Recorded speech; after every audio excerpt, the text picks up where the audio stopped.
Over this coming weekend, we're going to be laning the parashas which refer to and speak about Amalek.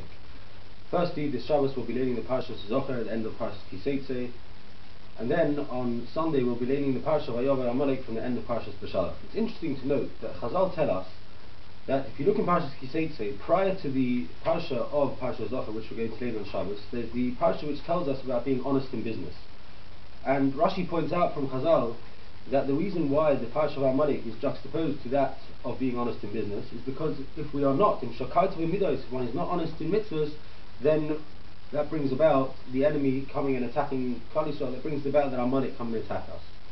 That's interesting because in contrast to that we find in the parasha of Beshalach, when it tells us that Amalek came, so it tells us that where were the Jewish people? Vayover Amalek, Vayilachim Yisrael b'Refidim, and as Chazal say, that Sherofu Yodei Midivrei Torah, it's because they were lax in their learning and observance of Torah, that's why Amalek came.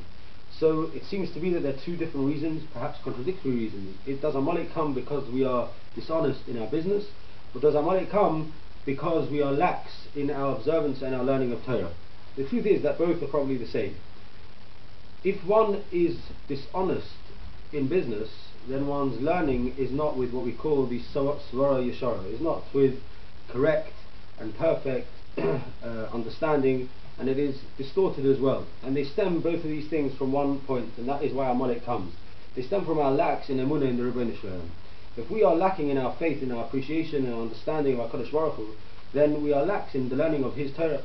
At the same time, if we don't appreciate that He governs the world, and we don't believe in the fact that He sends every bit of parnasa to each person, the amount that they need and the amount that they're meant to receive, so then a person is dishonest in one's business, and that's when Amalek comes. Why does Amalek do this? Amalek is someone who is able, they are an ummah that are able to sow by us sfeikus in our emunah, questions in our emunah. And as Chazal also tell us that if you work this out, Amalek is exactly the same gematria as Sofek.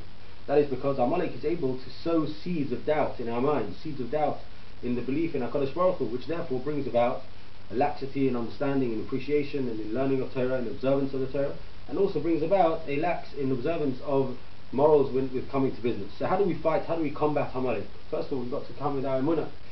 So the Chidah points out, he says that Rabbi machshavos belevish, there's many thoughts that go on in a person's mind, sown by the Yetzirah, by Amalek, sfeikus, many thoughts and contradictory thoughts. So how do we fight against that?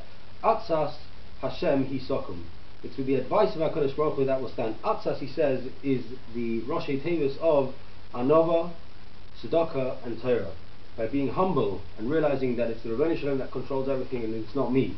By giving tzedakah